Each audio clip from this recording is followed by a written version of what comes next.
children. I hope you all are fine and safe at home. Children, this is the revision class. In the previous class, I have discussed about human body, food we eat. That is first chapter I have discussed in the previous class. Also, second chapter also I have discussed. That is human body, the teeth. This also I have discussed in the previous class. In today's class, children, I am going to discuss about third and fourth chapter. This is the revision class which I am discussing. This is a revision class. I am just discussing the about the human body, the digestive and excretory system, and plants in the surroundings and environment. These four chapters are there for your midterm examination. Let us discuss third chapter. Okay, that is human body, the digestive and excretory systems. In this chapter, we have learnt about digestive system, excretory system. Yes or no, children? And then what is nutrition? First, what is nutrition? Nutrition is the process of taking in food and using it for growth and repair. This is called nutrition. And what is digestive system? Why it is called as a system, children? Because different organs of our body are involved in it to do a particular process or to do a particular work, that is digestion. So it is called as digestive system. Then what is digestive system?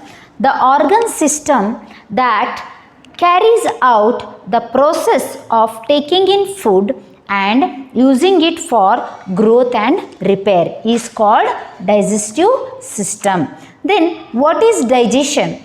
The process of breaking down of food into a simpler form so that it can be easily taken in or absorbed by the body is called digestion. So let us discuss about process of digestive system.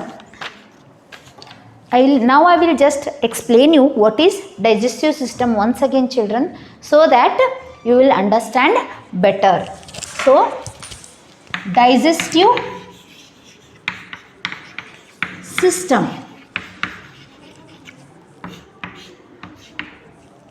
So which is the first part involved in the digestive system, children? Mouth. Mouth is the first part. Okay, through mouth it is made up of tongue, teeth and salivary glands. So the process of taking in food into the body through mouth is called what? Ingestion. The digestion process starts with the ingestion. The digestion process starts with taking in food. So through mouth we take in food, as it is made up of tongue, salivary glands and teeth. Yes or no? The teeth, it is used for breaking down of larger food particles into smaller food particles, also helps in grinding of food. Then salivary glands, they produce watery fluid, they secrete watery fluid, so which will help, it will get mixed with the food that is chewed. And that, as you know, the tongue helps us to taste the food, and it also helps to mix saliva with the food, and also helps to push the food down to the food pipe. Okay, I hope you are cleared with the mouth. Then next comes food pipe. In the food pipe, it acts as a connector, children. It acts as a connector between the mouth and also stomach. So the food which is present in the mouth, it is pushed down with the help of a tongue through the food pipe, and then it reaches the Stomach. Stomach is nothing but it is a muscular organ, okay, and in this stomach food remains for 3 hours and stomach produces digestive juices which play very important in the digestion of food. The digestive juices helps they have acid that kills the germs which are present in the food which we have taken in. If by mistake the germs entered our stomach through the food, these germs are killed by the digestive juice which is produced by the stomach. Then liver, it produces a juice called as bile. It produces a bile which remains in the gallbladder. Okay, it remains in the gallbladder until it is needed by the small intestine. Then the next part is small intestine.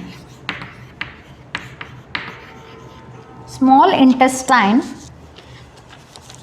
it is a long coiled tube like structure through which the food is passed and then it reaches the large intestine. The food gets digested completely in the small intestine and the bile which is produced by the liver and also the juices from the pancreas, they pass into the small intestine. They both, bile and the juices produced by the pancreas, they help for the digesting of food, and the digested food is then absorbed by the blood in the small intestine. This is the work which is done in the small intestine. Then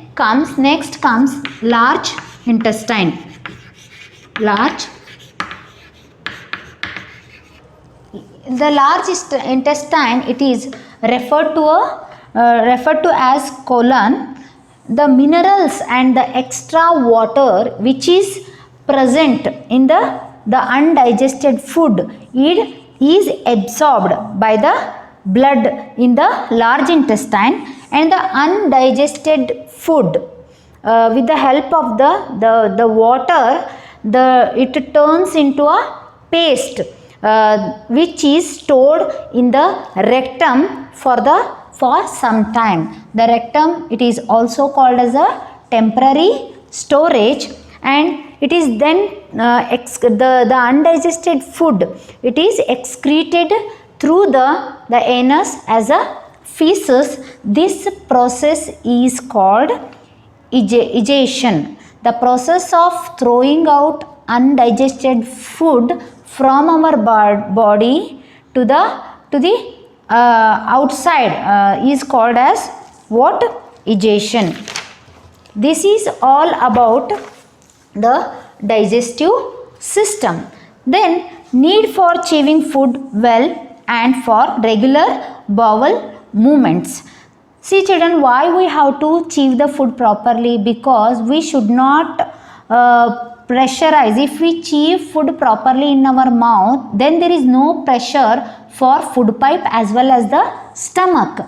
Yes or no? To reduce this pressure, what we have to do? We have to chew the food properly in our mouth. Yes or no? It indirectly helps for the digestion. If we chew our food properly in our mouth, then the process takes less time for the food to get digested. Then what is constipation? Constipation, it is nothing but passing hard stools with difficulty is called as constipation. Constipation, it can be avoided by chewing the food well and also drinking more water, and we have to eat more fiber rich food like vegetables and fruits as they are rich in fibers.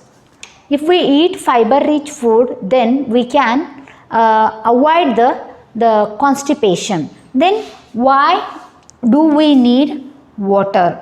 Water, it helps in the digestion of food and in getting rid of waste. It also helps us to throw the waste from our body. And water helps in prevention of constipation. As I told you, if we drink more water, it also helps for digestion and we can prevent ourselves from constipation. And children, you can go through this quick check also, which I have already solved in the video while explaining the lesson. Then you can also go through the information hub. Then next comes excretory system. What is excretory system?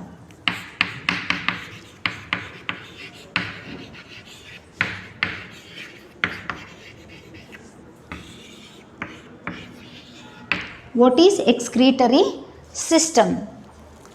The process of removing harmful waste and excess water from the body is called excretion. This process is called excretion. Why it is called as a excretory system, children? Because different organs are involved in this to do a particular work. So it is called as a excretory system. Kidneys. Actually, we have a pair of kidneys.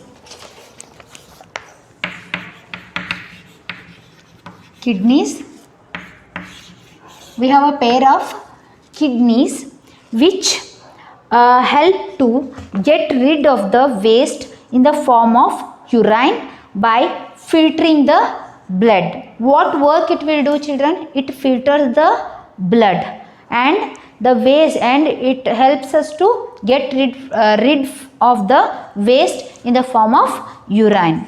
Ureters, next part is ureters.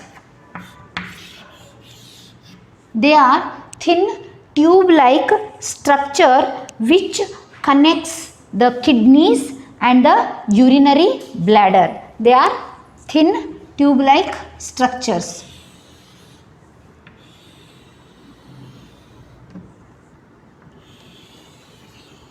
Thin tube-like structures which connects the kidneys and it connects the kidneys to the urinary bladder. It acts as a connector between kidneys and urinary bladder. So the kidneys filters the blood and the waste. Then the urine is passed through the ureters. They are thin tube-like structure. Then it reaches the urinary bladder.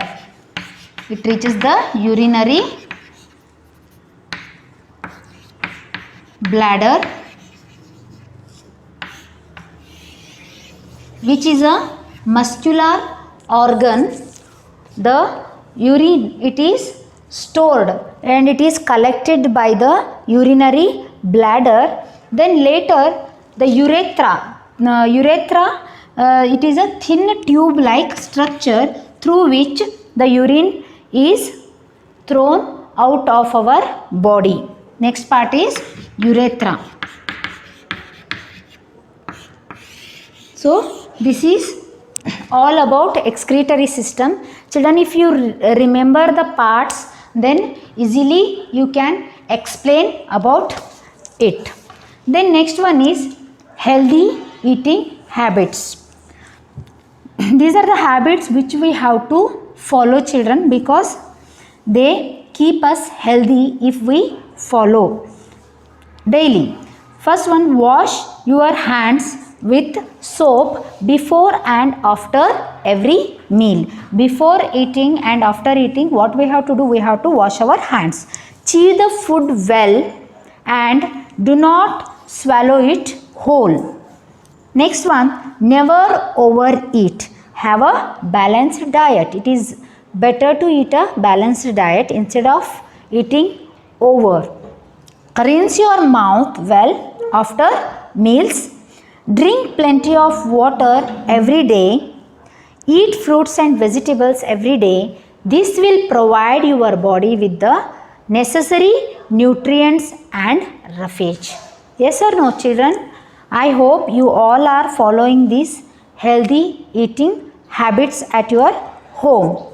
And also children, in the page number 31, quick check 3 they have given. Here they have given. Already I have solved in the video. You can go through it once again. Better children read the lesson. That is the better option. You will understand more. Okay. Instead of beheading everything, you better read the lesson. Now plants in the surroundings and environment. Let us discuss about this lesson. Children, you can open page number 38. So label the parts of the plants. You have to draw it, label it, which I have already explained in while explaining the lesson. I have explained how to draw and how to label the parts. Yes or no? In your textbook they have given the picture. You have to label flower, leaf, bud, fruit, stem and roots. Okay. We divide the whole plant into two parts, children. That is shoot system and root system. Shoot system, it grows towards the sun, whereas the root system, okay, it just grows towards the earth. Okay, the root. Then there are two types of root. First we study about the root. There are two types of roots. One is a tap root and second one is fibrous root.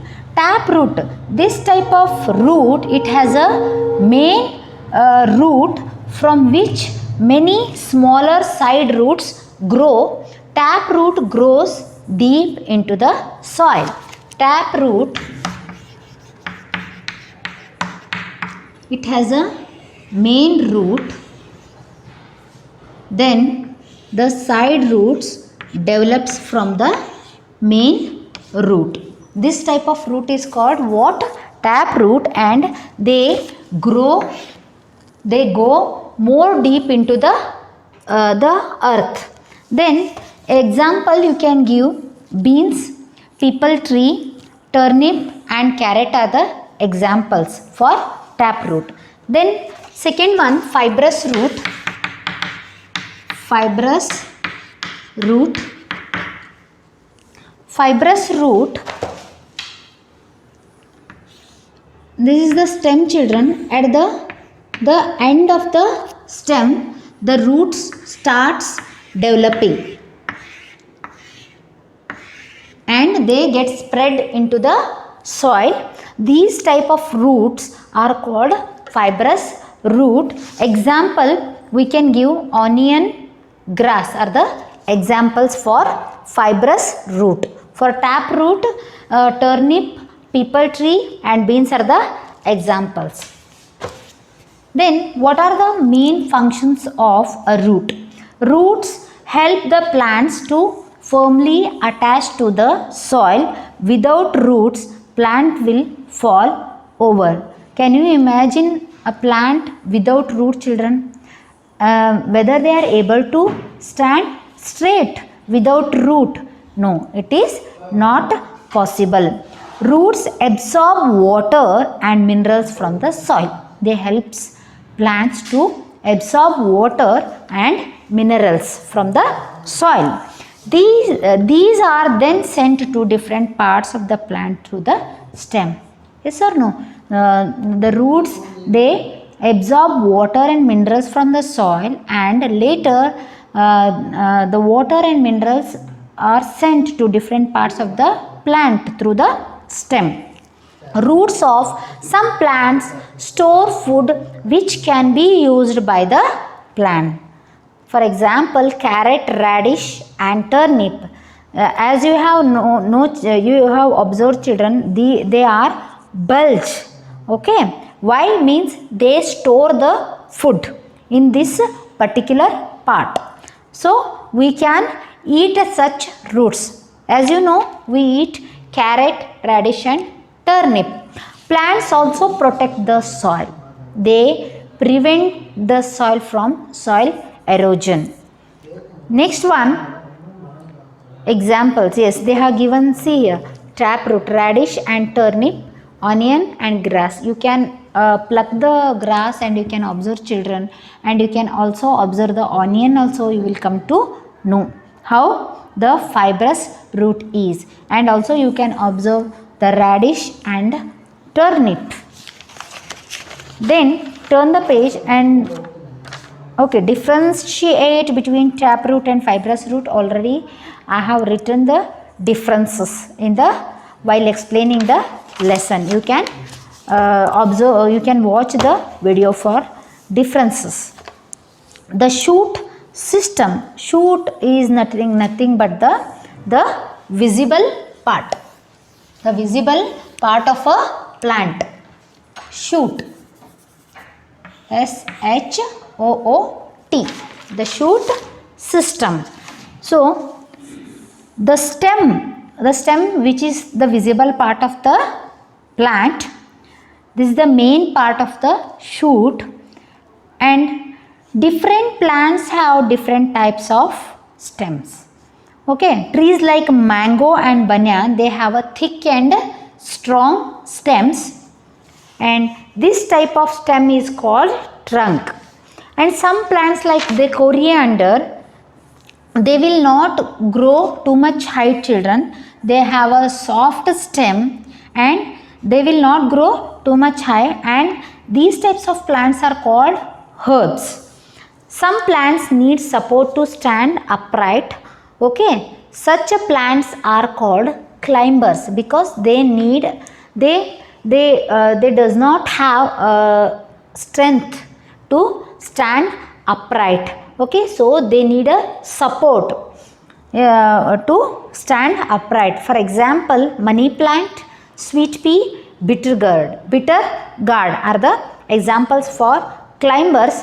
They have a weak and thin stems. They need support. They need wall as a support. They also need stick, or they also need the branch of other tree as a support. Then only they can stand straight. Then some plants like rose, bougainvillea have woody stems that branch near the base. These plants are called shrubs. Shrubs, they grow medium height. Some underground stems store food. Example, potato, turmeric and ginger. They are actually stem, but they store the food which is prepared by the plant, and they grow underground. Then what are the functions of a stem, children? Stems support the branches, leaves and other parts of the plant. Yes or no? They support the branches. Without stem, can you imagine? It is not possible. Yes or no? They give support for the branches, leaves and other parts of the plants, and they carry water and nutrients from the roots to the various parts of the plants. Third point, the food made by the leaves is distributed. The food which is prepared by the leaves is distributed throughout the plant with the help of the stem. Then leaf. You can learn the parts of a leaf, children. What are the main important parts of the leaf? Leaf blade, midrib, vein, small netted vein, petiole and stipules. These are the important parts of a leaf. Leaves are also called as a kitchen or food factory of a plant because they prepare food for the plants. Food is prepared in this particular part of a plant, so they are called as kitchen or food factory of a plant. So, okay, I hope you are perfect with the leaf. Then what are the important functions of a leaf? The most important function of a leaf is to make food for the plants using water, minerals, carbon dioxide, sunlight and chlorophyll. While making food, leaves give out gas called oxygen. Oxygen after preparing the food, okay, or during preparation of a food, they use carbon dioxide and they give out oxygen, which is very important for the survival of all living organisms. We breathe in oxygen. Leaves also give out extra water present in plants. In some plants, leaves change into spines to conserve water. They also protect the plants from animals that try to eat them. For example, cactus plants. Yes or no? Have you observed the cactus plants? They have a spines. They have a spines so that they protect themselves from eating by the other animals. I hope you are clear with the leaf. Then photosynthesis. Photosynthesis. What is photosynthesis? The process in which plants use sunlight to convert water, carbon dioxide and minerals into food is known as photosynthesis. Then food prepared by plants. Food prepared by the plants, okay, it is in the form of sugar or glucose. So plants use this glucose for their growth and development. The extra food is prepared by the plant is stored in the form of starch, and whenever they need it, it is utilized by the plants. Okay, it may be stored in the leaves, stems or roots. We eat the parts of the plants in which food is stored. Then children, go through this action time 2, action time 3. Just go through, read what is the aim and what are the things required and why we are doing this test. You should go through all these action time 2, action time 3, action time 4 and action time 5, which is given in the page number 43 and 44. Then what is transpiration? Transpiration is a continuous process in which there is loss or evaporation of water from the plants, especially the leaves. Leaves play a very important role for throwing the stomata which is present on the underside of the leaf, helps plants to throw the water, the extra water which is present in the plant.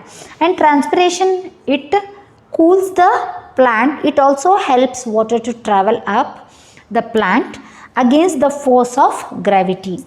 Then what are the, and quick check children, which I have already solved in the while explaining the lesson. You can just go through that, true or false. And uses of plants. Plants are very useful for us children, as they give us food, medicines, wood, gum, rubber, oil, perfume and paper, okay, etc. They provide us many things and also they keep our surroundings beautiful. We have medicinal plants like tulsi leaves are used to cure cough and cold. Cloves are used to treat toothache. Okay, there are some plants, they have a medicinal value. Okay, they play a very important role, like curing the cough and cold and also treating the toothache. And children, they have given the different diagrams here. From the cotton plant, the cotton fiber is made, and from the cotton fiber, the cotton fiber, it is used for making clothes, bags, ropes and so on. And fiber like cotton, coir and jute also they come from the plants. And coconut tree, the coir which we get from the coconut tree, it is used to make a coir rope. And the latex which we get from the rubber plant, it is used to make tires, pipes and also rubber. And the acacia tree, they from the juice of acacia or the kikar tree, it is used to we get it gum from the we get gum from the juice of acacia or kikar tree. We get paper from the bamboo plant. Okay, plants also give us shade, and also they give us fresh air. And plants are also home to many animals and birds like monkeys and squirrels. Children, I hope the revision you have understood better after listening to these revision videos. Best of luck. Study well for the midterm examination. Thank you.